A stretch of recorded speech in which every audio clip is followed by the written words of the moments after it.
for joining with us tonight. For decades, this country, or in this country, prisons and jails did little to educate inmates. And I'm thinking that maybe those involved in corrections were thinking that education was pretty much a waste of time or wouldn't accomplish much. And thankfully, that's all changed. Research shows that those who participate in educational programs while they're incarcerated are more likely to get a job when they're released and far less likely to reoffend and go back to prison. And tonight I'll be talking with Jenny England, and Jenny is the Content Partnerships Manager for Edovo, which is the largest digital learning platform in the United States. And by the largest, I mean that there are over 1 million inmates in prisons and jails who have access to their educational programs using tablets. And again, Jenny will talk a little bit more about what a tablet is and so forth, but tablets are, in a nutshell, kind of like a small laptop with a screen and a port for headphones so that inmates can access and hear content while they're in their cells. Edovo offers inmates a free library of thousands of educational and rehabilitative programs and materials. And in fact, the Mother Church in Boston is now using Edovo to publish the weekly Bible lesson sermons on this platform. And we have Brian Abbott is going to be here with us tonight. And Brian's going to just speak a little bit after we have our interview here, and he can tell you a little bit, give you an update on what's going on with how they're working with Edovo. So let's just kind of just dive in here. I should also mention here that Embrace Fully has also signed an agreement with Edovo to publish a course this year. And our course is going to be more designed to help inmates successfully prepare for their reentry back into society. And it's really designed to help our angel teams as well as the inmates. So let's get started. Jenny, good to see you. Glad you're here. And let's just kind of launch in with a little bit about, where'd you come from? What's your background? Tell us a little bit about working with incarcerated people and what is it about that interests you? Well, thanks for having me. It's good to be here, hanging out with you guys. And I mean, my background, like I traveled a lot when I was a kid, and got to meet a lot of different types of people and went to college for psychology. Never wanted to be a therapist, didn't know what I wanted to do. And I wanted to do something though that mattered. So I worked for a nonprofit overseas. And that was primarily the first part of my career. I worked overseas mainly in Africa and lived in Kenya for a bit. And every new country I went to, every new people group, people who are underserved, underrepresented, under-resourced, I just loved what I did. And then when I came back to the States, a contact of mine, I was in between jobs, and a contact of mine said, I think you should meet these folks at this organization. They're doing something really cool. And they were doing in-person workshops in prisons, mainly here in Pennsylvania, using character strengths and positive psychology and creative arts. And it was there were these cool live workshops.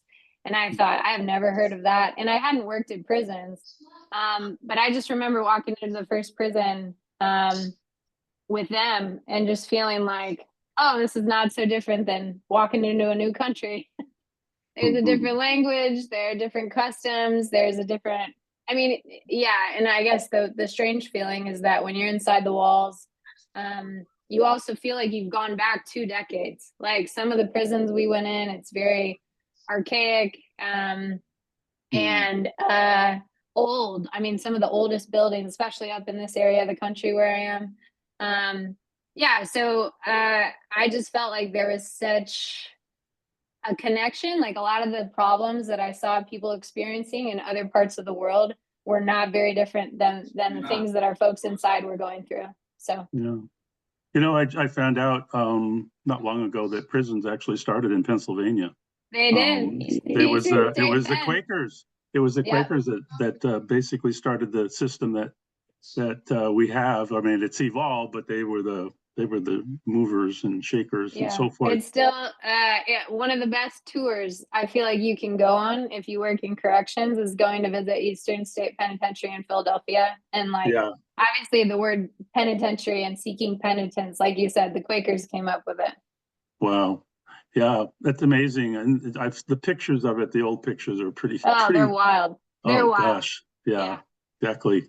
So explain a little bit about what is the Edovo app and how did the company get started? So we've been around for a little over a decade, and our founder Brian grew up understanding education in prison. His dad was an educator at Folsom Prison in California, so it wasn't a strange concept to him, but he was honestly going to go off in another direction. But this was a problem that he felt like, I think we need to solve this. We need to do something about it. There's this huge disparity. There's a huge need. And he saw the opportunity to leverage technology to be able to resource people inside and give equitable access that wasn't dependent on staffing in prisons, because there was a lot of under-resourced prisons. But anyway, when he started it, the plan was actually to get into the tablet industry. So actually providing the physical devices, these tablets. And again, can you say a little bit about what a tablet is? So that's. Yeah. So if anybody has an e-reader, that's about the size we're kind of looking at. Is like, we're not talking about an iPad. We're talking about a little bit smaller. And wow. It usually has like a rugged case around it that's transparent, so you can see all the components. There's a jack for headphones, but they're a secure device. And when you get onto a tablet, it's just like kind of getting onto a phone, though. Nowadays, you have a section that's all applications you can get onto. There are 2 big tablet companies that provide these devices to correctional facilities. And correctional facilities make agreements with the tablet companies based on what they need, the user's abilities on the tablet. Each tablet company, their devices have options for participants or for residents to participate in like video calls with their family or send text messages, but all that comes at a cost to incarcerated folks. So it is a big like money making industry.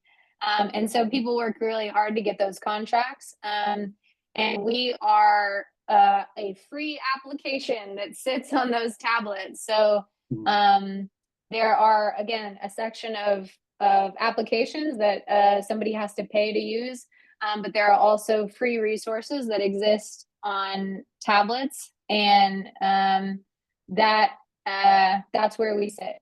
So we're basically like walking into the New York Public Library. That's kind of the experience when you click on the application. You're taken to a content library. And as you said, there are thousands and thousands of items on there.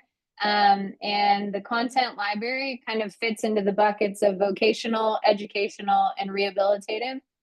So we partner with about 450 different content partners.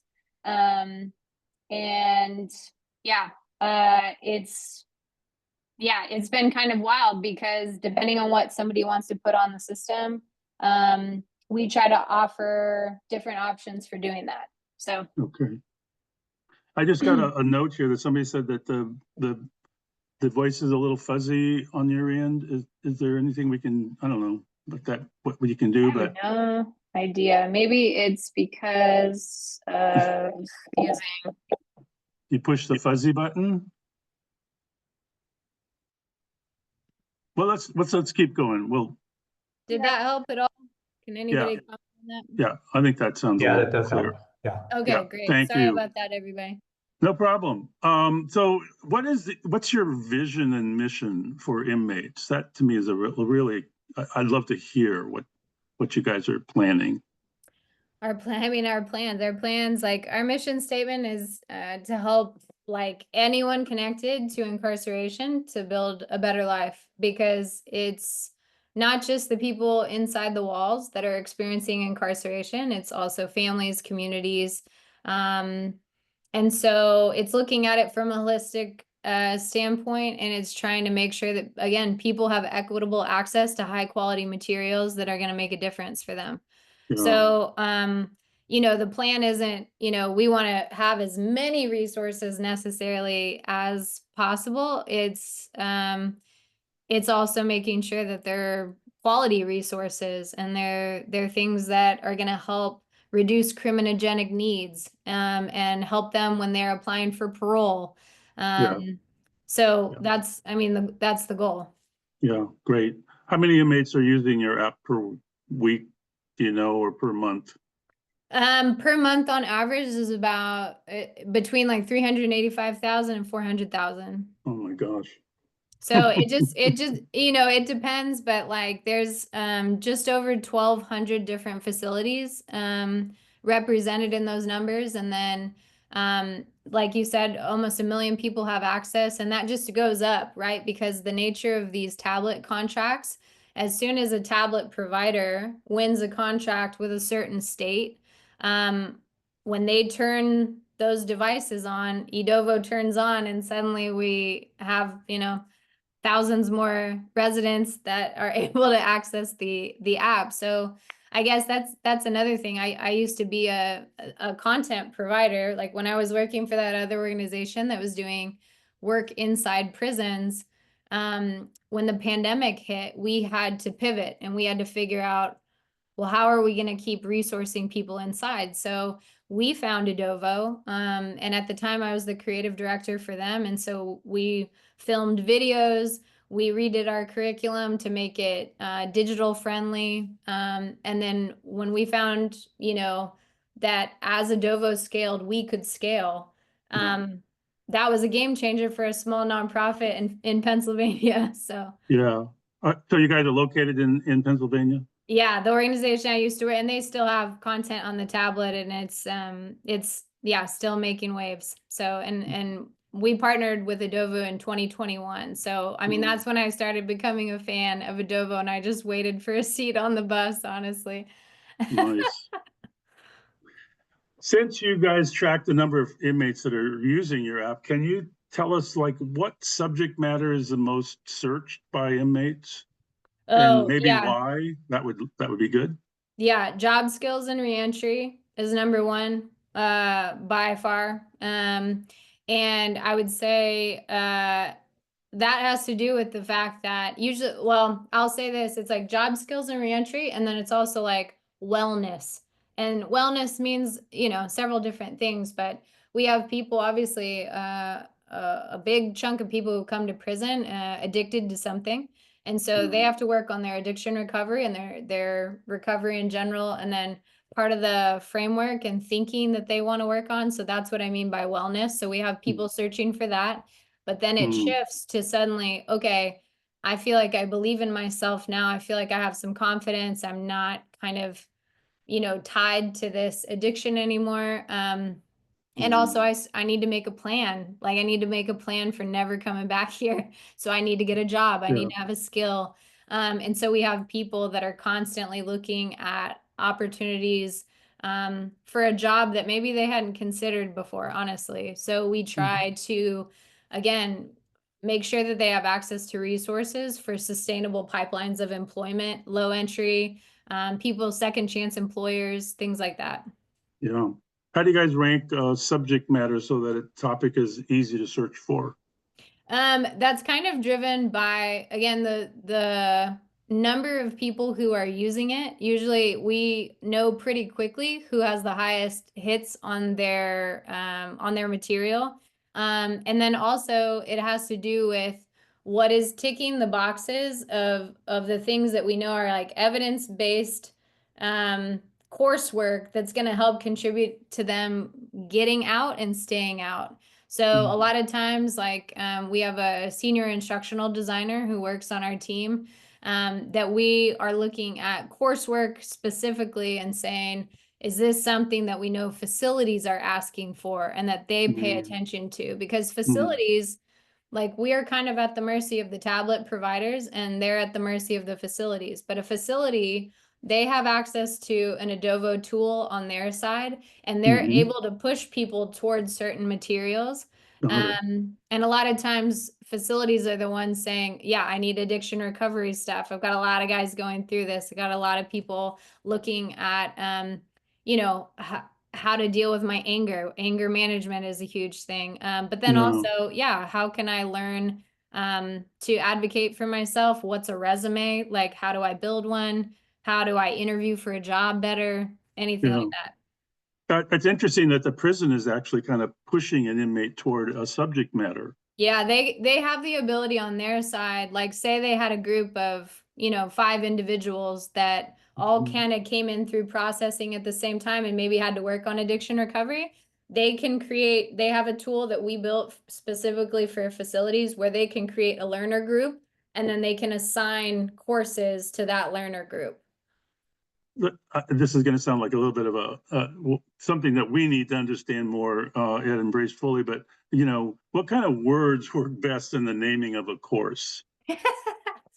Have you ever worked in I marketing? don't mean to be catching you off guard here, but if Yeah, we're it's writing a not. course, Yeah, it's not even, I'll say it's not even words. It's just that idea that I will say the population of learners in prison, they want clear expectations and they want to know what you're about very quickly. So okay. do So, not like, get how lost. many words And on average what would you say a I would headline say should be? you don't put a title past like 10, I mean 10 words. Don't go past that because also Yeah. again, they're tiny. The tablets are tiny. And so make it clear, make it also enticing though, of like Yeah. maybe we've had people try different things of saying you know, would you like to feel less angry? Like maybe that's their title. You know, Mm, it could be mm, something like that or again, it mm, gets right to the point of everything and like, sure. you know, reduce your anger in 10 steps. Like, I don't, you know, Yeah. that's Yeah. what I Yeah. mean. Like, it is there's part of it that's like marketing. Anybody that works in having to name Sure. anything, email blasts, are you kidding me? If you have to Yeah. come up with a subject line of an email, it's crazy. Yeah. Yeah. What kind of feedback are you getting from the inmates about Edovo? Oh man, I mean they love it. And at the same time, in all transparency, so one of my favorite things when I joined Edovo, you know, I was coming from a content partner side. And so then I thought, you know, you always have this time where you think like, oh, maybe when I'm invited behind the curtain, I'm going to see some skeletons, you know, or whatever. But I remember our first staff meeting, they read a learner letter that we get learner letters all the time, letters from people inside all over the country. And I loved the fact that nobody edited it at all. It was like 3 pages, handwritten. Wow. Hey, Wow. I love Adobo. This has been amazing, life-changing. Also, could you Mm. fix this? And could you add this? And could you do this? Really? So it's which I What love, are and they I love asking? What are they? Because that's an issue I would be wondering about too. Is what is it that they want you to fix? Oh man, they want to fix the ability. Like, so one of their feature requests right now that we're working on is they said, I want to be able to log into Adovo and tell you what my goal is that day. And then I want you to Um, feed information to me based on that. Because they're not, right now, we're seeing the new people who are coming into prisons and jails. They grew up with technology, they're very aware of AI. They've sometimes coded themselves. And for a tech um, company, they've got things to say to us of like, hey, have you tried? And I'm not a tech person, so I'm not even going to try. But they are chock full of suggestions. And the thing, again, that I love is that when we're on staff meetings, the engineers, the developers, they're the first ones. Oh, great idea. We'll put that mm, in the queue. But mm, as you can imagine, when you're available to a million people, it's a long queue. It's a lot to build and yeah. a lot to Yeah. do. I'm sure that there's certain things that keep coming up over and over again. Oh, right now is honestly, they want to be able to, so the content library got so big that like, and Brian actually can speak to this later, of like the spiritual section of Edovo is very big right now. They want to be able to put in a search term and get exact, obviously, to find certain things. But now there are so many certain things that it can be really hard to navigate without the right keywords or without the right exact title. Mm. And so we had a tool where you could bookmark a provider. You could, like a content provider you wanted to follow, you could bookmark it. Well, Mm. we actually had to take that feature away because people were bookmarking in a specific order and they were spelling out messages. So we're Oh, like, oh my goodness. So there's oh, that's part of the problem, right? You feel like you take 5 steps forward and like 3 steps back. So like part of the issue though with then the learner request of like, I want to be able to go on, tell you my goal, and you just give me the content that has to do with that goal. Because like I said, it's like walking in the New York Public Library. If you don't know what you're looking for, yeah, it can be yeah, very overwhelming. yeah, And sometimes their other biggest requests are just content gaps. Like yeah, we have things that, we've tried to go seek out to bolster that. One of them for a long time was like needing more robust GED prep programs yeah, and test prep. And yeah. we just made a partnership with a great a guy and his wife who head up a company who've partnered with us, and we're building out all that test prep material that's going to help Mm. educators across the country get people ready for their GED, and that Mm. qualifies them for other programming. So that's Yeah. huge. Yeah. So I imagine that reading, comprehension, learning are challenges for a lot of people. Yep. Is there any way I can indicate that, let's say I've got a third grade education and I'm looking for things that don't overwhelm me, with lots of words? And is there any way I could filter using Edovo if I'm an inmate? Not right now. That's part of what we're building. That's part of that goal of saying like, especially with literacy. So we have a Yes. lot of, literacy that falls into several categories. So you have like basic literacy, you now have digital literacy, you have emotional literacy, we have all sorts Wow. of whatever. But the average reading level for everybody that we're reaching is like 4th to 6th grade.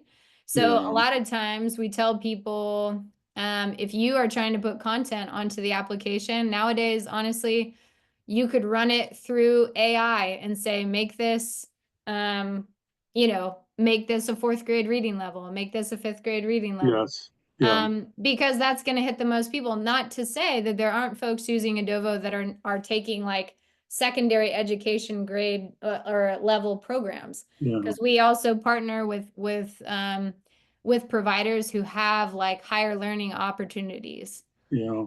One of the things that we've been thinking about is that we want to put a lot of video content there just because reading is an issue and we know that Oh it is an yeah. issue. So Yep. you would highly recommend video, I would highly people recommend giving their video. stories and And things like I'll tell you, I was on the phone with a content provider the other day who said they stumbled across a new tool where they had written like an 11-page paper on something. They're subject matter experts for men who are survivors of sexual violence. And there was Mhm. like a paper about some subject within that. He put it through this tool that turned it into a podcast, and it was all AI, but it was two people talking back and forth. Very, but his whole point was like, some people aren't going to be able to read this. And I need someone to be able to comprehend this and also for it to hit the hit the tone and the nuance that the author intended. And so it was incredible. He sent it to me and I listened to it and I thought, wow, we're in a different time. We're in a Yeah. different time. So when we're creating our program, for example, would you guys look at it and kind of give us your opinion on what's going to work and what's not going to work, what we need to Yeah. fix? Well, and that's just part of the screening process. And also, that's part of my job. When people come to me, I mean, you guys know, like when we first talked, okay, what do you have an idea of? What can you do with Yeah. this content? How could you build it out? And then when you usually get to building and putting things together, yeah, that's really the coursework and the things we kind of there's two pathways that a content provider can take on Edovo. One is passive resources, read only, watch only, listen, those sorts of things. But then the other pathway is active resources, where you can stack some of those resources together, but you can add questions that a learner can answer, reflection questions, knowledge checks, anything like that, that makes it more of an active learning, experience. And so when we look at those, especially, we try to make sure that you're not contributing to like, learner fatigue, where you're adding like 20 elements. It's very dense, it's very deep, it's not broken up by multimedia. Because again, we're factoring in the physical like nature of a tablet, that you don't want someone having to scroll. Yeah. But then on Yeah. the flip side too, you want someone to retain what they're learning. Yes. So Yeah. that's why kind of our subject matter expert on that, our senior instructional designer, Megan, she's all into the science of learning. She's got great articles to help people through that. And we keep building kind of our knowledge base up Yeah. so that people are equipped with the best practices in e-learning. Well, that brings up the other issue here, and that is, from your experience, what evidence should we look for, that's telling us that somebody's actually reading and learning and comprehending what our course is about? Well, and that's when you're going to see. So, interesting thing happened the other day, where when you start getting your base engagement, like we have different data options at Edovo, but even the base engagement, you'll look and say you have 10 different lessons in a course. You'll be looking at the completion rates, how many people started it, how many people finished it. And those are the two big numbers that you get in your basic dashboard. So it's funny, we'll go through But a lot of somebody could times. just scroll through the screen, right? I mean, okay, I've Well, completed it. they can't necessarily, they won't, like, it depends on the resource that you create. So it's sort of like, if you don't have a knowledge check, like they can't just, you can make anything mandatory and you can make anything optional. So what's a So knowledge set? What do you mean by that?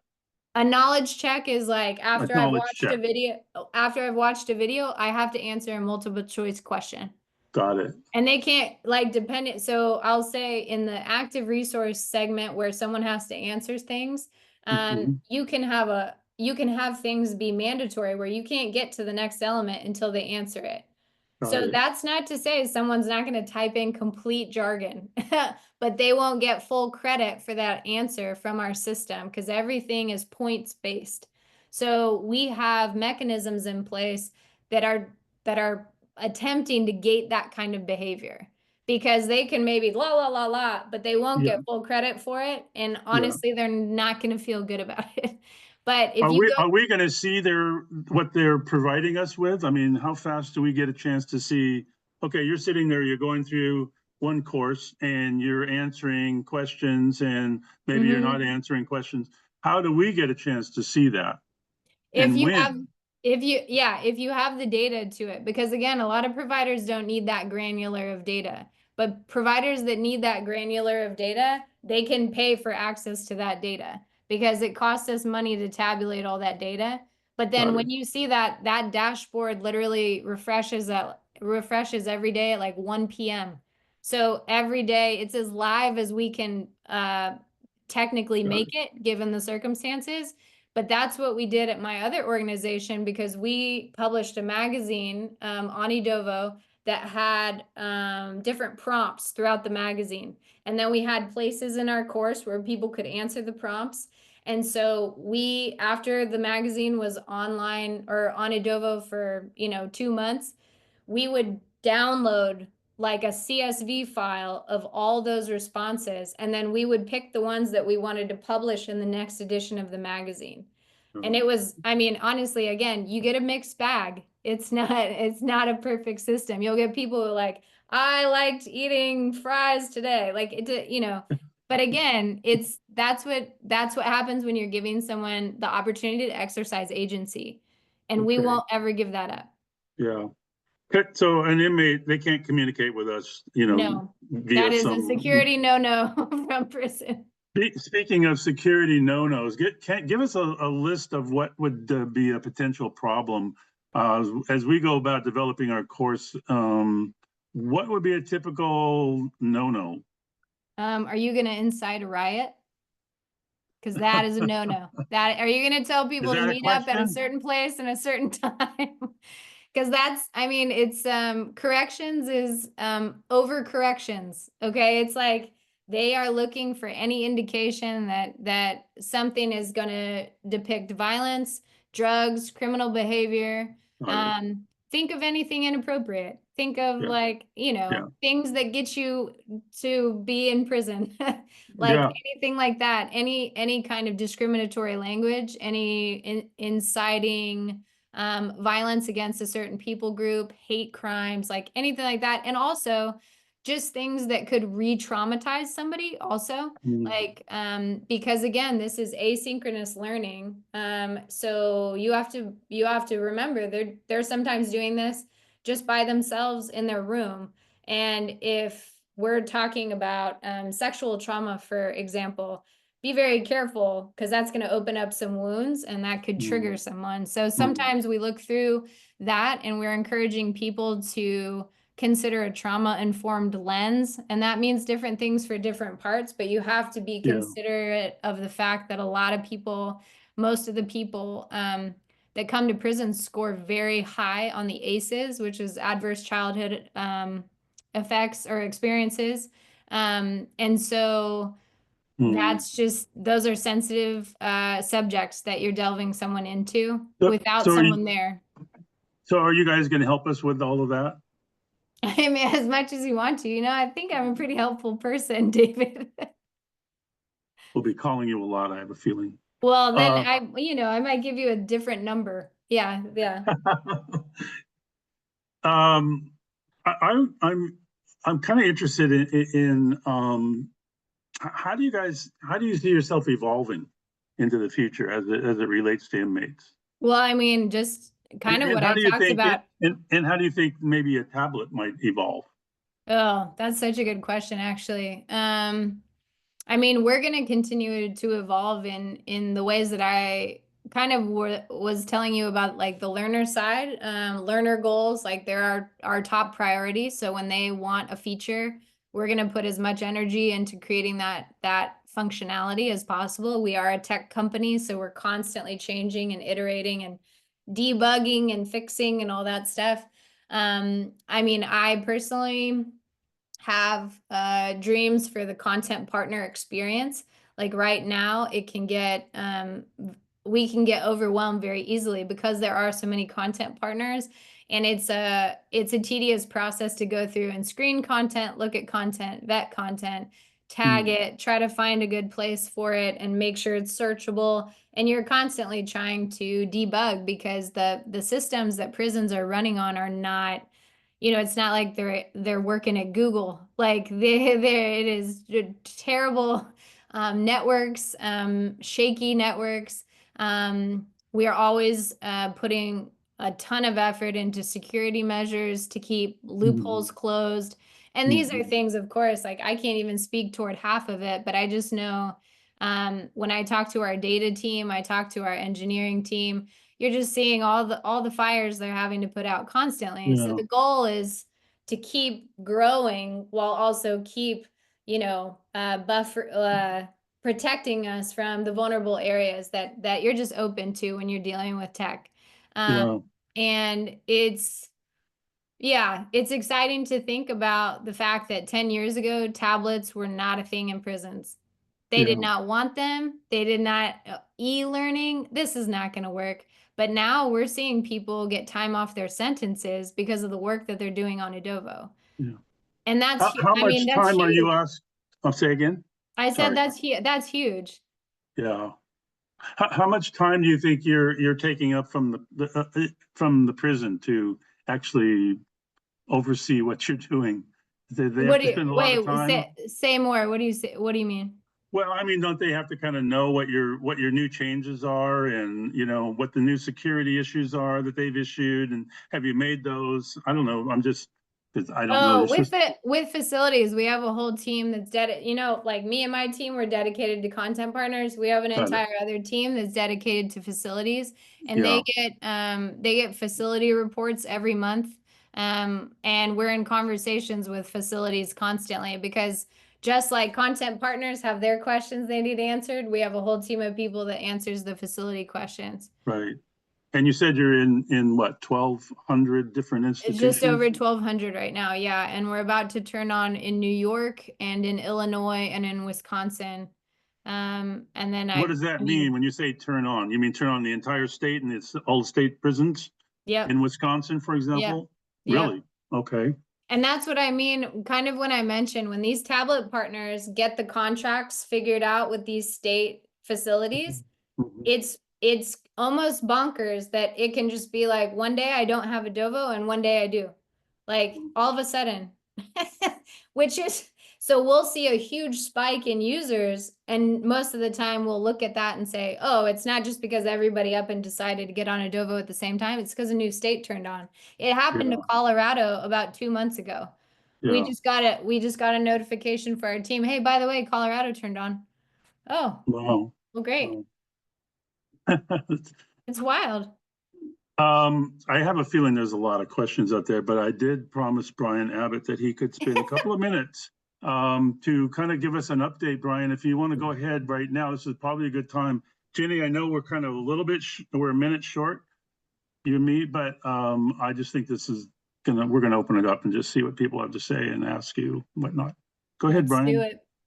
Yeah, thanks for making a little space. Yeah, as many of you already know, we're at the home stretch here of getting our content launched on Edovo. I could see all the content that I've queued up change to in progress today, which is exciting to see. This is exciting. Yeah, what can we expect, Jenny, in terms of when it'll actually start to reach inmate tablets? Oh man, that just, I mean, we're about to go into a long weekend, but next week, I mean, that's once it's in progress, that means usually it's on somebody's queue that they're actively uploading. And so, I mean, early next week, it could be first thing. Some people Okay. just for kicks like to do that over the The weekend. I don't weekend. know. Awesome. Well, we're super excited about it. We've got several content items going up.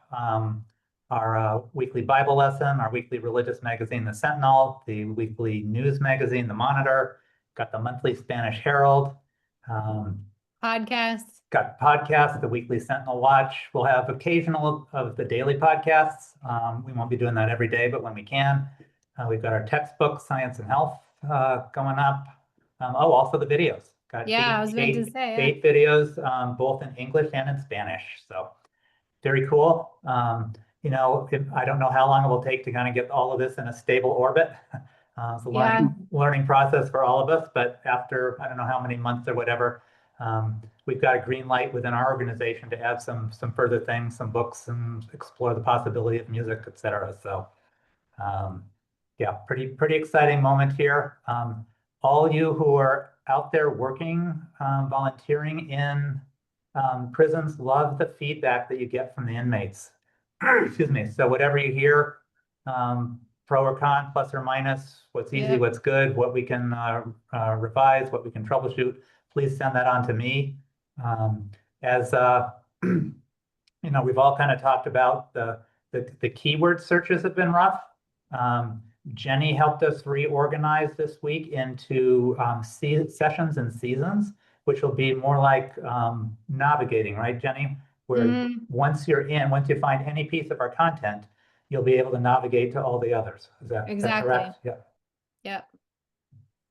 So that'll be a great step, just to make it easy for folks to find things.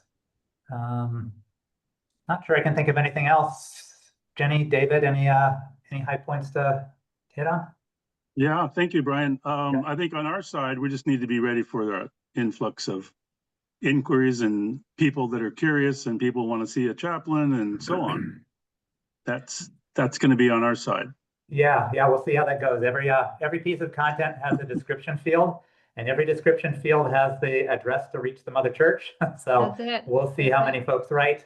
We also do ask in that description field, it says, send us the information necessary for us to message you on your tablet instead of write you on paper. We don't have the infrastructure set up yet for that, but if there's a need for it, then in the next month or two, love to devote energies to, you know, communicating digitally with these inmates because it'd be more efficient for everybody.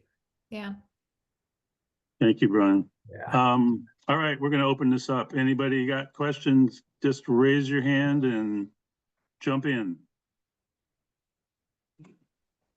David, there's a Let's bunch go. of questions on the chat box that maybe you want to start with, ones that have been coming in all along during all the prior conversation. Just a thought. Yep. So I see, Okay, so I see a couple here. Do states pay you for your service? States do not pay us. The tablet companies pay part of our expenses, our operational expenses. And then we get money from grants, like as a nonprofit, we apply for grants, foundations, private donors. And then also we charge a fee for published content on our application. So we generally, the only time we waive fees are for formerly incarcerated creators who are now trying to give back to the, you know, to the community that they came out of. Yeah, but that's literally like, you know, that's how we keep the ship running as well. But states don't pay. And actually, there's usually no money exchanged between states and tablet companies because they're getting a revenue share from those telecommunication services on the tablets. I'm just gonna keep going, David, if that's okay. Yeah, no, just go down the list. Can non-inmates download the app? They cannot. Edovo is a closed service to just currently incarcerated folks. The only caveat is that when they get released, they can get in touch with us and they can transition their account to an Edovo Go account. It doesn't have as many content resources on it because of licensing restrictions for some of our content providers. Masterclass, as an example, Masterclass charges for people publicly, so they do not make that public as soon as you get out. But no one else can just go and download the application. It's just for incarcerated folks. Is there a way to see what they see? Yes, when you become a content provider, you can basically, I usually show people a mirrored experience of what a learner sees. But again, there's some very steep licensing restrictions on some content. So content providers can't, again, using Masterclass as an example, just go on the app and then go take Masterclass courses. But yeah, we live preview courses for folks so that you can see what a learner experiences when they go through coursework. So Jenny, can I jump in here? Oh, So totally. Yeah. Many of our chaplains would love to know what their inmates are saying.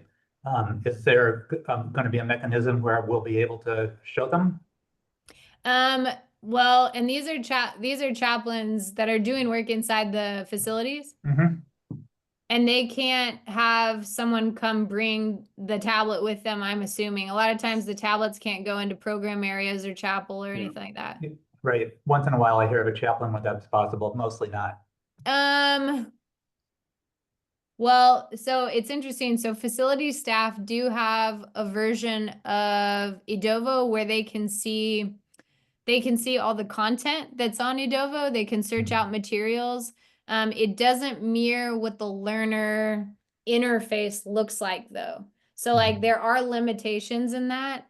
But again, if we ever wanted to do like a screen recording as we navigated what a learner sees of like Brian, like your content, we can do that. But yeah, there are just certain restrictions in place of who gets to see what, if that makes sense.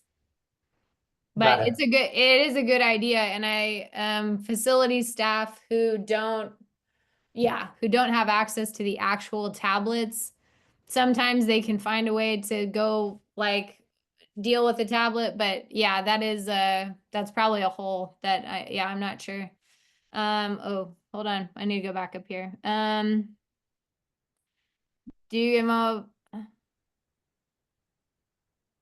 Do Do you get involved with inmates using tablets for communicating with outside contacts? We don't get involved with that at all. That is a no-go territory for us, because then it's like a conflict of interest sort of thing. But they have mechanisms for doing that. And again, almost like Brian said, we encourage content partners. If you want to give information for how to contact your organization in your course or in your resource, you can absolutely do that. But yeah. Most of the time tablets are free for inmates to use. I'm not going to say that that is across the board. We had a content provider who went to Mississippi, Alabama, something. Anyway, he emailed me and said, "Oh, Jenny, I thought you said Edovo was free." And I said, "It is free." And he said, "Well, our guys are paying $5 a month to use the tablet." And I said, "That's to use their tablet at all." So again, that's kind of the messy part, obviously, about corrections, and some correctional facilities that do charge their population to have access to a tablet at all. But once they have access to a tablet, Edovo is free. There's actually not even a way you can pay for Edovo. There's no gate there. But yeah, some facilities still charge their population to use it. Yeah, so exactly. Sometimes the tablets can't even come out of their cells, their rooms, like so there's no mechanism, at least on Edovo, for users to save things. They can't screenshot things, they can't screen record, they can't mail it to themselves, anything like that. There are restrictions on that. I'm not sure about other things on the tablets, because I know some folks might have files that they keep, but I'm not going to speak to that, because honestly, I don't know what the other apps are able to do, or the other tablet functionalities. And what is the name of the product that those who are out may access through Edovo? It's called Edovo Go, and you had to have started your Edovo journey inside. You had to have had an account while you were incarcerated, because then that allows us to make sure all your learning transfers out. Can you share your screen now with us, Jenny, so we can see? Oh my. Yeah, no, I will. I'll show you guys. Man, technology, right? Okay, give me 1 second and I will. What a great idea. Okay. Let's see. And while you're Thanks for doing that, Margie, I saw your hand was up as well. If you would still have a question. I do. It's hard to see my hand when my picture's up, so that's why I decided to put to go off live. My understanding is that incarcerated people cannot access the internet, but it sounds like you've got an automatic download. Is that utilizing the internet, but just keeping the main internet not accessible? Yeah, so basically we have a secure connection, and that's why it only updates once a day. So there's like a certain protocol in place now with facilities where it's a closed channel network. And again, I won't speak to it. So this is not going out to the internet. They don't have ability, but it's basically when we talk about, you'll hear a term called whitelisting, and that is what it is. Whitelisting is the network is saying you can only go to Edovo. You can't go anywhere else. And it's not like edovo.org that it's going to, but in order to pull information off our servers, it is a closed channel that's just going back and forth like this and nowhere else on the internet. Interesting. Thank you. You're welcome. Oh, I just like put my screen so many places. Can you guys see this? Yeah, looks Wonderful. good. Okay, so this is Edovo. When a learner logs in, they're taken to a dashboard called My Edovo. They have access to their transcript, which is anything they've done on Edovo. They have access to their certificates, which only apply for courses like this, where it says earn certificate. It means it's an actual course where they have learning objectives, they have knowledge checks, opportunities to demonstrate a skill or knowledge. And then they're awarded with a certificate if they pass. And they have expectations of what that is. Like, for example, I'll just click into this real quick because this is an interesting partnership between the University of Arizona and their local facility nearby. Like, it's a veterinarian who teaches at the college is partnered with a guy that's in charge of a program at one of the facilities nearby, and they're developing an agricultural program including beekeeping. So she wrote a whole beekeeping course. And when you go into this, a learner can see their expectations. They can read about, oh, this is a beekeeping course. There's 6 lessons. It earns a certificate. They have to score 70% or higher on the quizzes that she has built into this. They have to have open response scores of 80% or higher. So again, we don't have people just going through very fast. They won't get full credit for that kind of score. But again, like when you pop into this, you can see, oh, this is the introduction. I can continue into this. Here's a note from the veterinarian who wrote the course. I can start a video. This is her whole talk, introduction talk that she took from her like slides that she did for the college. You can build in, and it basically says, I didn't spend enough time in this because I was only in it for 20 seconds. So it's going to remind me, you're a little off track. You should maybe try that again. Anyway, when you go into this section here, this recently started, this is what I was talking about, where if you notice, my beekeeping is now not here anymore. It's going to be over here because that bookmarking function that we had to take away is now replaced by this, where we literally, anything you recently started, every time you go back to it, it's in a different order, which is unfortunate. But again, corrections. When you go into the content library, these are the buckets right now. These are the big buckets that content gets divided up into. Right here, you have an example Could I of, interrupt a minute? I'm sorry? Could I interrupt a minute? Someone asked to show us the Christian Science page. If you could go through this series because that's where all of us are coming from, that would be really helpful. Oh, and that's the way you have to do it, not Christian Science. Well, we tried to put keywords, but I want to make sure to show you, this is how I reorganized it when Brian said I put it into a series. Okay, so this good. is how the series comes up now. So when we click into this, these are the different seasons we've organized right now.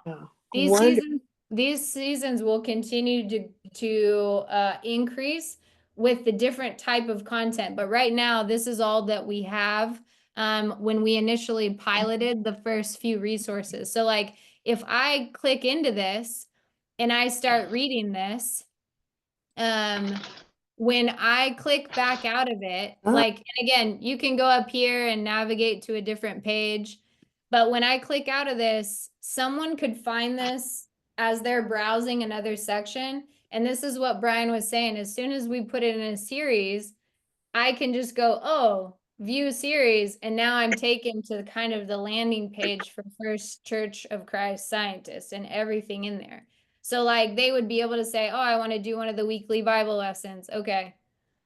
And go into there. And we can organize this different ways. Like these are some of the other talks we were talking about. The podcast will go in here. We'll add in the Sentinel when it goes in. So that's what it looks like. And this is kind of what the learning pages look like.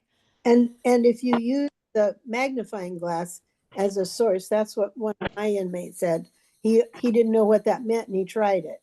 Oh, see, there you go. People are not, this is what I mean also by digital literacy, because anybody now will be like, oh, yeah, what do I do with the magnifying glass? He's already people been know in. it's a, yeah. He's been in for 20 years. Exactly.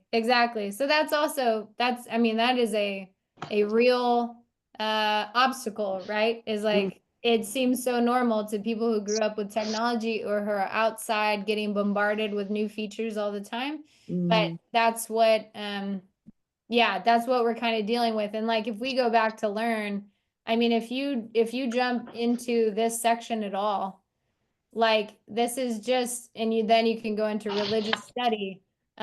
There's just a lot of things in here. And you could go for a really long time. So I could look specifically on, courses. And you keep pressing load and you'll just keep loading more and more. Wow. Yeah. Is that So where David's course would show up? No, we would be in another, we wouldn't be in this course. We would go back and we would be, jobs would be, but no, we'd be in reentry. yeah, reentry, job skills, again, like you Okay. can kind of put things in a few different spaces. So the one of the things when David was asking how do I think that we'll keep growing or iterating or even tablets, Mhm. people are talking about trying to do voice to text so that people who don't write well can still contribute their thoughts. There's talk about doing like facial recognition stuff, AI. There was a guy I talked to the other day that was talking about, I would like to make, or there's a group in California, in Northern California, a guy got out of prison. He was engaged in a reentry program there, and then he went off and started his own company, and he's trying to create an application, or he has created an application where it's like a little AI assistant to help you find reentry resources nearby. Like that will come onto the tablets eventually inside to help people navigate through the copious amount of resources that they have now. Hmm. Are you able to show us a search if somebody were to type in Christian Science? Oh man, this is where we'll find out, Brian, right? Yeah. If it's gonna update. What? Awesome. Hey, it works. Whoa. And can you click on one of the Bible lessons so we can just see what that happens to look like? Wow. So this is basically loading like a PDF. Is Yep. that right? Yep. And I'm wondering on these tablets, if they are a very small screen, you said You it's can- like the size of an e-reader. Yeah. Would it be worth it for Brian and his team to consider reformatting these PDFs into something that wouldn't require pinch and zoom and navigation on a very small screen? You can. Again, pinch and zoom is available, so people can go in, but this is also why, kind of going back to that tool I mentioned earlier, where people are now sending entire PDFs through some sort of tool to make them audio so that suddenly someone can listen to it. Yeah.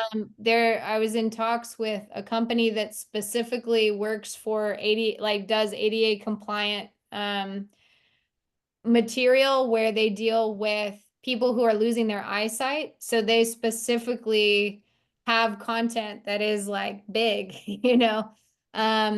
So again, these are all things that will affect your engagement. Do you have an option for people suffering with this, or this?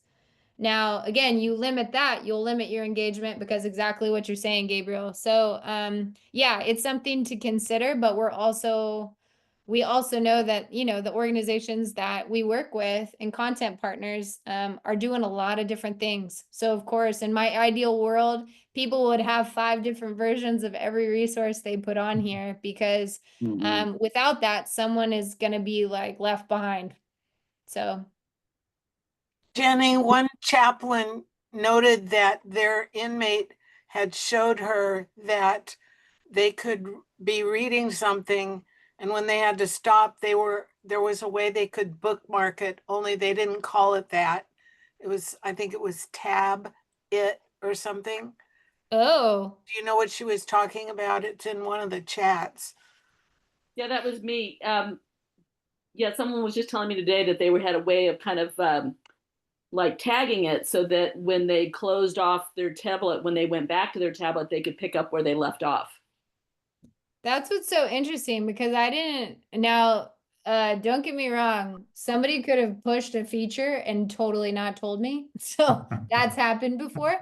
But from what I've known, I don't know a tagging. I know that like if I leave off a 4 of 8 right now, when I sign back in and I click on this, it will take me to 4 of 8. Okay. Well, I But don't know. I haven't seen it yet, but they were just telling me that maybe it's a tablet feature as opposed to an Edovo feature. I don't know. that's a really good question too. If you get any information on that, I'd love to hear. Okay. But I'm absolutely on Monday going to be asking our team.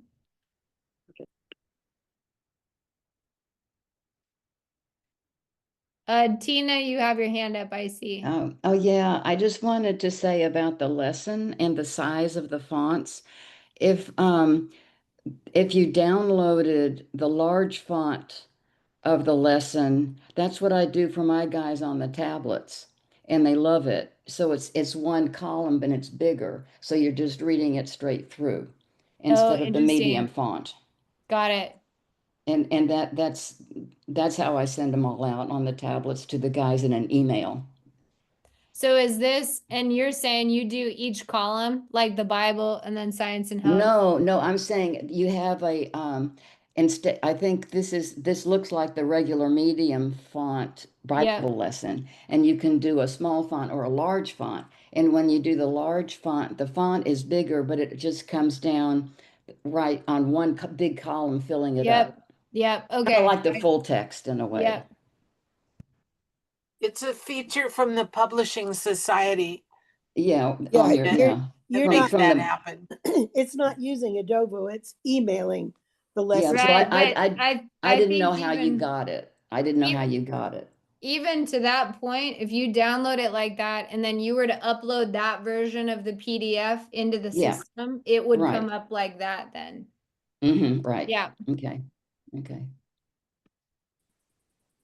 Danny, I got a question. You mentioned that programs offer certificates. So how would the guys that are going to go through our certificate course, how is the certificate issued? Automatically. So like at the end of the course, Mhm. it would show up again if we go back. Now, again, I'm going to be embarrassed because I haven't really earned any certificates. But this is where it would come up. And like you can look on our website, there's a whole section that's like the transcript and certificate portal, because anybody who earns a certificate or with their transcript, they generate a specific code that they can share with anybody they want. So a lot of times people send that to their families, or they tell their lawyers or caseworkers about it. Or The parole parole board. board can have access. Yeah, Exactly. That's good. I like Yeah, that. so it's automatically generated. We have some people who are pretty particular about their certificates, and so Mhm. they also send someone inside their own version of a certificate. But for an auto-generated certificate, they don't have to do anything. They just have to complete the course. And if they try to rush through the course and they don't meet the requirements, they can still earn a certificate, but it will say needs improvement. It will not say passed. And again, we don't use words like fail because that's Got it. good. The triggering word. Yeah, again, that's part of that trauma-informed lens. It's as simple as word changes. Yeah. One of the other things I wanted to ask you is that we're planning to have an application at the end of our course. So if somebody's gotten through, let's say it's 10 courses, and they've gotten that far and they are interested, and we see that they're interested, that we want to have like an application. Now that application would have to be something they would send us, correct? Right. Because they're not going to be able to email this to us. No, they can't email it to you. The only option, like, so I'm gonna give you an example. So there's a really cool group out of Cleveland called Edwin's. You can qualify for their in-person program. These are all their courses, and again, same format, right? They're in a series. So I can go find equipment identification refrigeration. If I search that in the toolbar, Yeah, but then I can be taken to the rest of this series. So they can learn all these things that pre-qualify them for this Yeah. in-person experience. So this talks about next steps, and then you can apply for the in-person culinary program or apply for reentry planning assistance from Edwin's. But when you do this, enroll in resource and you start, this is giving you information. Please complete only one application. This is giving you all the information that you need. And then this is like, before we begin, by the way, just reminding you, but they have their application here. So they're asking, you better give us that 9-digit certificate and transcript sharing code, because then they will have proof you have the certificates from each of those courses. got it. So like Yeah. that's their way of vetting them. And then Oh. if you type that in, I'm gonna skip it. This is why I don't earn certificates, friends.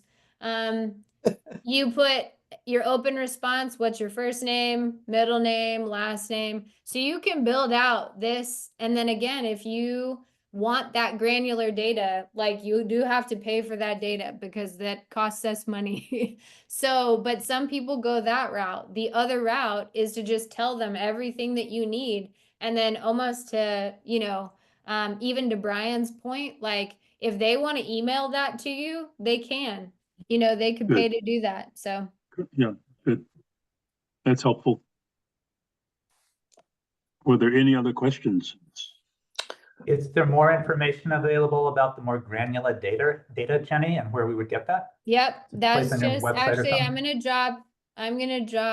gonna stop sharing. So I have so many tabs open right now. It's a problem. It is a problem, guys. That This program in Cleveland, those guys are amazing. I mean, that's an amazing program, Edwin's. I'm going to drop in the chat, everybody, the link to this actually takes you to our knowledge database. You can poke around on there to your heart's content. But this whole section talks about data and what kind of data we have access to, what kind of data you could have access to.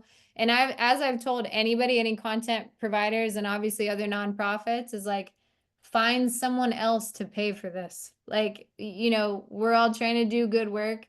Someone needs to pay for us to keep doing this. And a lot of times I'm like, we can go apply for a grant, we can go find a friend, like, but yeah, in this day and age, we're just finding that for people to report back to their donor base, the data is becoming important. And again, I would never pay for premium data without the course side of things. Because again, I don't need learner responses if I haven't created an opportunity for a learner to respond.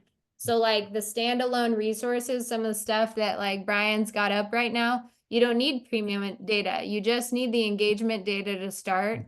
And again, you never have to just decide like from the very beginning, oh, I want premium data. You can let a course cook for a while and then look at your engagement numbers, hear from your folks inside, and then use that a lot of times to go say, hey, isn't this amazing? We've got, 1,200 people just took our course. Would you like to see the data on it? And sometimes your donors are the ones that are very happy to help fund that project.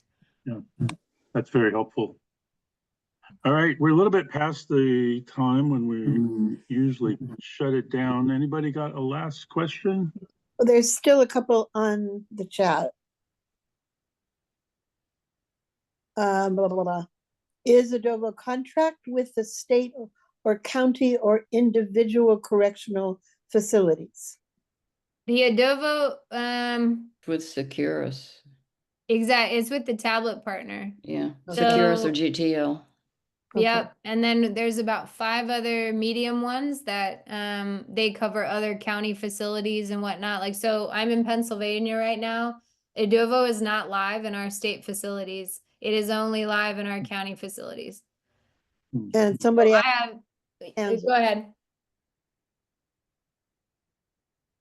Well, I'll step in. I just had a question. I think maybe it's for Brian or maybe it's for you, Jenny. And I think you might have answered this, but I'm a chaplain, and I've got a lot of guys with the tablets. Mhm. And will there be a way for me to know who's using it? So Is it- yes, so the facility staff have access to that information. If somebody wants to give you access to that, and if you have, it's hard sometimes because facilities don't necessarily give that to people who aren't like employed by the state. Right, Um, right. I didn't know if that was something Brian gets that he could send us. No, he No, does not okay. get access. That's like Okay, it's just protection from of the, privacy thing. each unit knows it, but you guys don't. Edovo doesn't keep a record Oh, of we it. know it on the back end, but that's the stuff that we can't give out because we only give it to the facilities. Oh, okay, okay. Yeah, so the Because that thing would I be would interesting. It would be really right. helpful. Well, the thing that I would recommend is like you're in the facility, go find a staff member with access to Edovo Insight. That's the tool that they have. Oh, okay. Some people Okay. don't even know that they have access to that.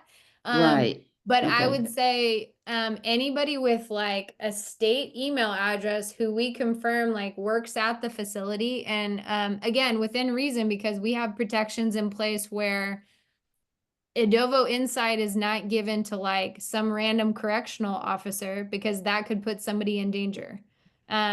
So it's usually program folks, people in education. That's usually your point person. Sometimes you just go find the person in charge of tablets, but anybody, if a staff member, an appropriate staff member wants access, they just have to reach out to us. And if they don't have somebody on the inside that already has access to Insight, they can just request access from our team, from Edova's facility team. Oh, okay. Okay. All And right. then Thanks a lot. that's a person Yeah. you become friends with because you Yeah. can say, hey, can you look up Oh, how many yeah. people are looking at the Bible lesson this week? Sure, sure. Okay. Thanks. That's real helpful. Thank you. Yeah, It no, could thank you. also be the community resource manager here Yeah. in California. That's the top dog, basically. Jenny, I see, I'm looking at the stream of questions in the chat box. One of the chaplains wondered when Kansas prisons would be going live. Do you have a way of knowing when different states will go live that people can touch base with you to get that information?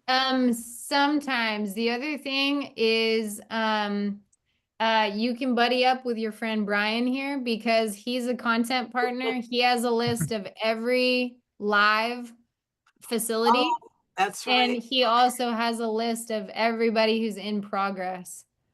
Okay. If someone is not, I will say, man, special love for Kansas because there is some like bad blood history there, that I was not a part of, but something happened where there was like, I don't know, part of the initial agreement or contract, and this was like years ago.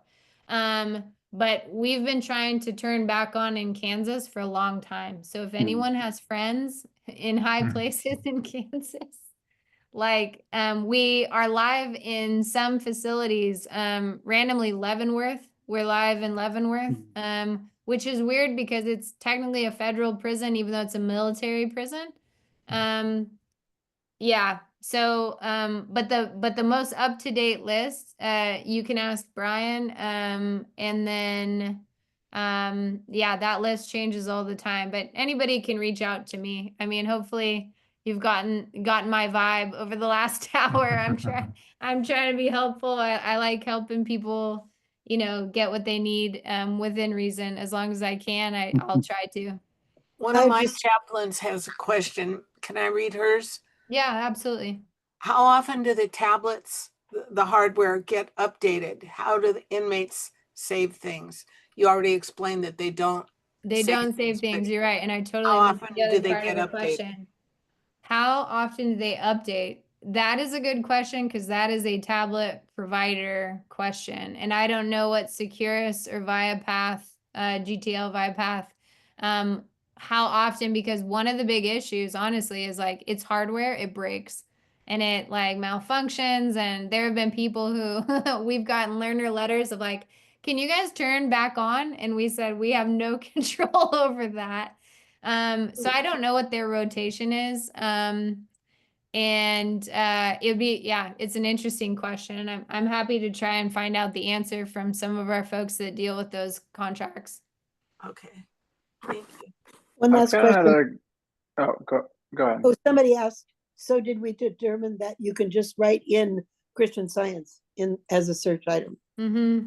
Yeah. And with every new item, we really do try to add keywords that are going to apply to that specific thing. Like, so for example, when we added Brian's Christian Monitor up there, like I wrote, one of the keywords is just monitor, just in case somebody doesn't remember the title and they Yeah. just put monitor. Now, again, if monitor is mentioned in any other resource in the library, though, that Yeah. is the problem, right? And so it's like, part of the faceted search that we're developing is like the faceted searches that you encounter out here, right? Is like, I can filter, I can distinguish, I can keyword this. And like, I just, we'll get there. We will get there. We all want it, believe me. So. Well, I think you're amazing, and I'm so grateful for what's going on, because it's also going to teach all these folks how to be digitally wise. That's it. I appreciate you saying that, Susan. Yeah, thank you. So, from an accessibility perspective and engagement with the content, and you've had this conversation with Brian, I'm just wondering, looking at some of the other things that you pulled up, it was like very much designed for a small screen, big type, single column. Yeah. I'm just wondering if back to the question of style of uploads, if it was text, or do the tablet overall system text settings kind of influence like how big it is? If somebody was like, I want always big text, do you know if that applies to your content as well? That does not apply to the, like when you build things out in the editor tool. From my knowledge, again, that's not, they can't, like a learner can't choose, I want bigger text right now. So we would need to just default to large text if we were anticipating like this is getting viewed on a 4-inch screen. Right. Well, and that's why the way we've solved for it right now, the way that we try to help is like you pinch, zoom in, that sort of a thing, if you can't read something. But again, these future iterations, it's going to be almost like David said, like, I can't read past a third grade reading level. I have bad eyesight. I'm also hard of hearing. And then hopefully we'll have the resources that help that learner specifically. And then they feel like, oh, this learning pathway is for me. And like, that's the dream, right? And there are a lot of powerful, powerful tools now, sometimes scary tools, but powerful tools coming out with AI that like, I mean, they're blowing my mind because of how quickly they can adapt certain content to certain accessibility requirements. So I would tell people, don't be scared of exploring that stuff. But just be mindful, because we are seeing one of the things I'll say, we have content partners now using a lot of AI generated images in their coursework. And I would say be very careful. And we are now having to spend a lot more time screening because things are, robots are creating images. So for better or for worse. No. I have one more quick question based on something you said a minute ago when you were talking about Leavenworth being a federal prison.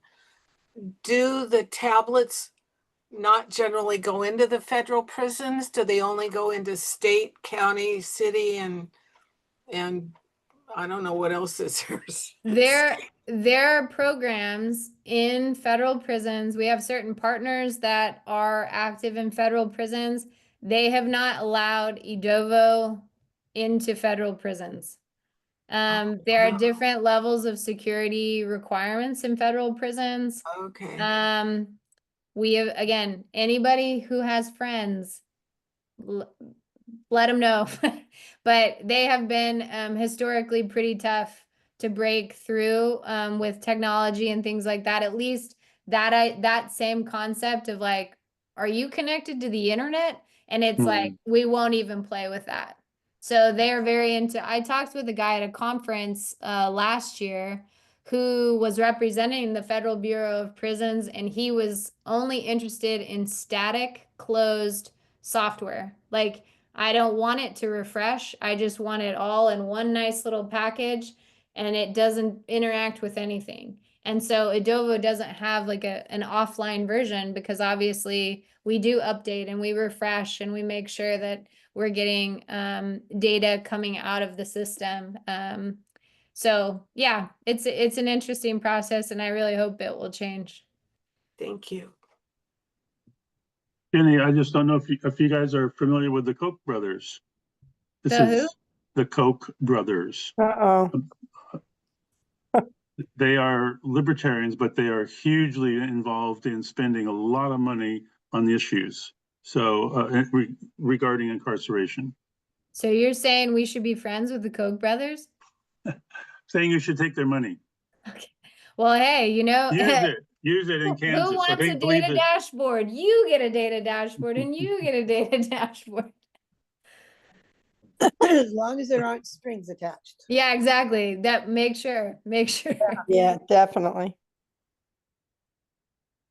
Well, thank you. This is amazing. Carlos, you got a question. Uh-oh. You're Unmute. muted. Unmute Carlos. Yeah, I did. For what I heard so far is I assume that every inmate will receive a tablet. But then you mentioned custody levels. So that means that certain custodies will not receive the tablet? Depends on the facility. We have plenty of facilities that allow tablets into even restricted housing, max security, minimum security, low security. But that's facility dependent. So, we go wherever the facility lets us go, but I'm not going to promise that they let everybody have access to them. Again, it seems that some facilities still have a paywall to tablets. And then it also seems that there are some facilities where tablets are shared. So you might not have your own tablet. You might have to share it with someone. And then maybe because they have a population of 200 and then they only bought 50 tablets or something. So it's just, it's different.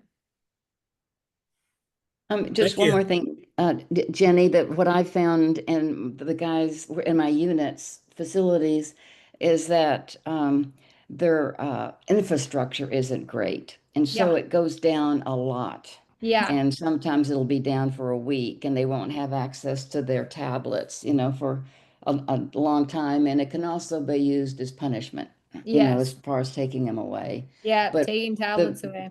the biggest problem I've seen is, again, the infrastructure. I was just at a unit when lightning was lightning and everything went out, Oh, totally. There's Yeah, guys that have told us that if it starts raining too hard, they don't. right. But there's nothing anyone can do about Again, it. that's why I said it feels like I'm in another country. When I was Yeah. living overseas, I used to have to make calls from a very specific tree, tilting my head. I see Byron, you you got have one a question. question? Byron, yes. Yeah. We can't hear you. Yes, Byron, there you go. I've personally been was a user of the tablets when I was incarcerated, and I would like to know: do you guys use Global Tel Link or Securus? We use we're on Securus and then Global Tel Link. I'm not familiar. Yeah, that's the GTL. yeah, that's Oh, GTL. That's GTL, the yeah. state prison, and then Oh. Securus does the county jail, majority of the county jails in California. But the Global Tel Link does the prison system. Yeah, so we're in that's honestly what enabled us to scale, is because we made partnerships with anybody who has a tablet. And there are some places we even have deployed on Chromebooks, like some of the smaller county facilities and stuff that they don't make contracts with a tablet. They'll have a Chromebook, and we've deployed there before as well.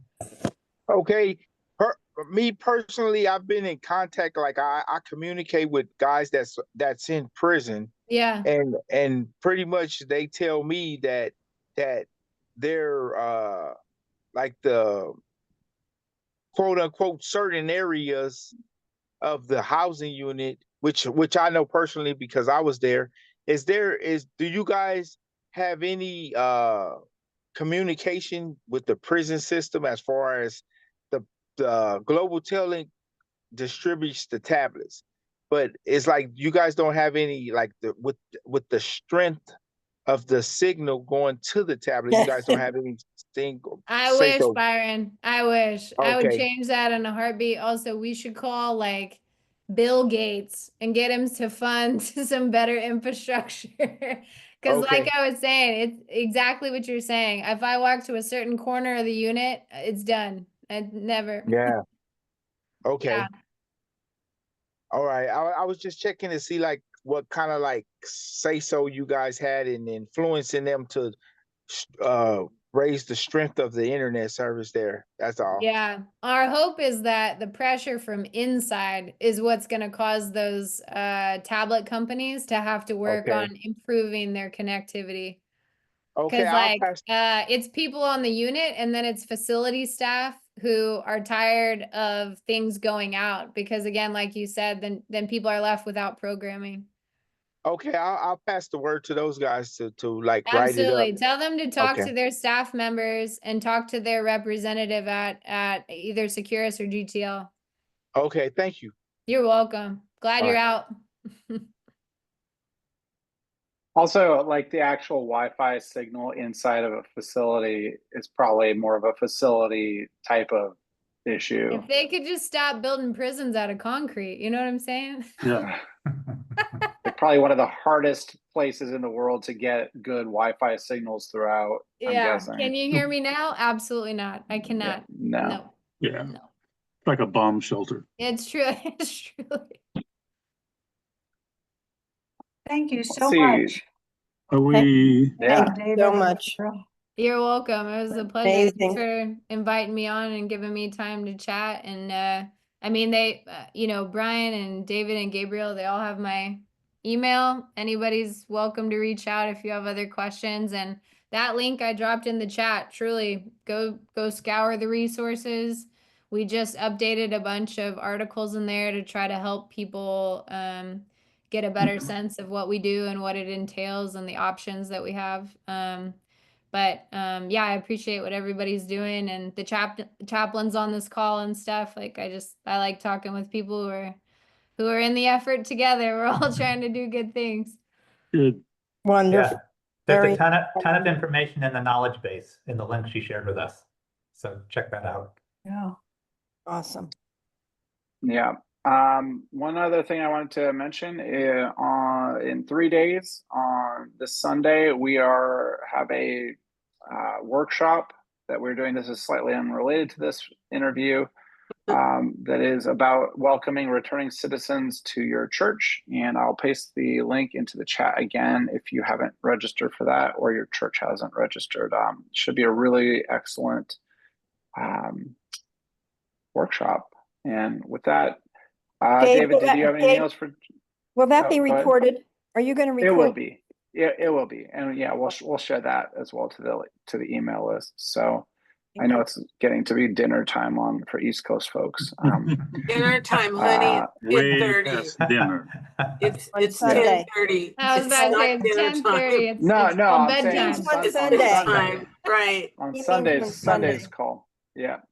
So, David, did you have any other questions for Jenny? Or Jenny, did you have any other information you wanted to share or anything for people? She wants to go to just be bed. aware of? Yeah, no, Yeah, yeah, truly. I Get just out of here. You did so good. You nah, really thanks. love I chatting with you Thank always. you, Jenny. Yeah. Thank you Yeah. so much. Yeah, Nice awesome. thanks, to y'all. Thank you. Appreciate it. Yeah, Thanks, beautiful. guys. Yeah. Meet you. Thanks, Thank you, David. Jenny. Yeah, Night, good night, everybody. everybody. All right. Good night, all. Night, night. All right. Goodbye.